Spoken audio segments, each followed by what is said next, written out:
Après l'examen des orientations du gouvernement, il faut se demander qu'est-ce qui a bien pu provoquer une telle vague. Tout commence le 8 novembre 2016 quand Donald Trump remporte facilement l'élection présidentielle américaine. S'ensuit une véritable onde de choc dans les médias canadiens qui avaient tous misé leur crédibilité sur une victoire de sa rivale Hillary Clinton. Dès lors, le personnage sera utilisé comme bouc émissaire pour l'entrée de clandestins et l'inaction de nos propres politiciens. Le 20 janvier 2017, Donald Trump succède officiellement à Barack Obama et est inauguré comme le 45e président des États-Unis d'Amérique. Quelques jours plus tard, Radio-Canada rapporte l'explosion du flot de clandestins. 305 d'entre eux avaient franchi la frontière illégalement en décembre 2016, plus de 1000 depuis le mois d'avril de cette année.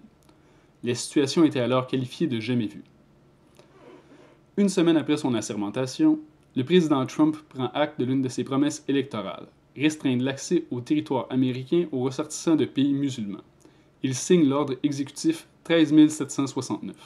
Qualifié à tort de Muslim ban, son ordre exécutif ignore 6 des 7 États comptant le plus de musulmans et vise essentiellement des États aux prises avec une guerre civile ou une insurrection islamique, soit l'Irak, la Syrie, la Libye, le Yémen, la Somalie, le Soudan et l'Iran, qui pour sa part est une théocratie islamique. Il entre en vigueur le 1er février, mais est invalidé 2 jours plus tard par une injonction du juge James L. Robart dans la cause Washington contre Trump. Le 8 mars suivant, l'invalidation est maintenue par la Cour d'appel des États-Unis pour le 9e circuit. Or, rappelez-vous l'hystérie médiatique et politique qui entourait cet enjeu. Ça se marchait sur le corps pour nous dire à quel point la politique du président Trump était injuste et discriminatoire envers les musulmans.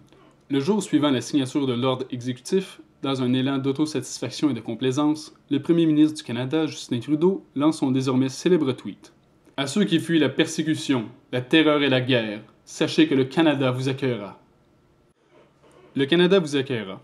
On conviendra que ça laisse assez peu de place à l'interprétation. Le premier ministre venait essentiellement d'inviter des centaines de millions, si pas des milliards d'étrangers au pays, seulement pour mieux paraître que l'infâme Donald Trump.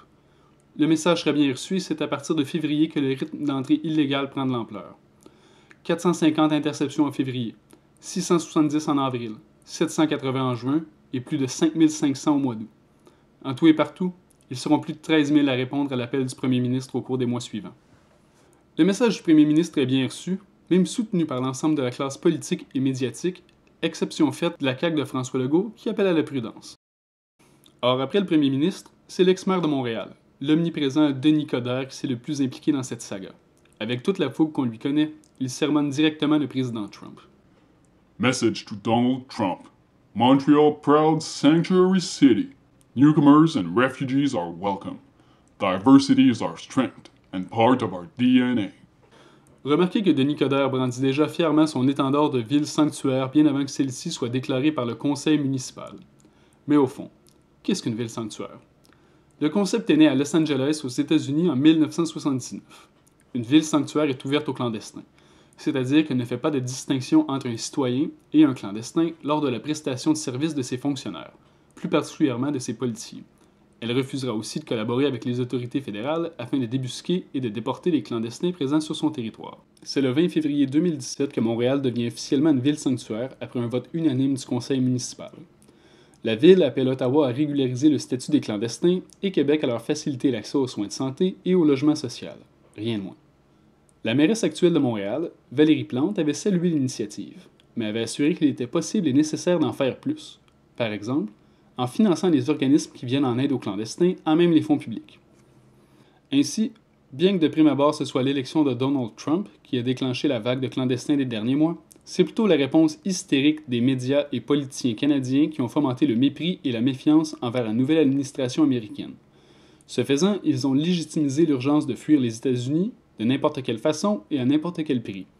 Tout ça pour un ordre exécutif qui n'a été effectif qu'un gros 3 jours. Faut le faire.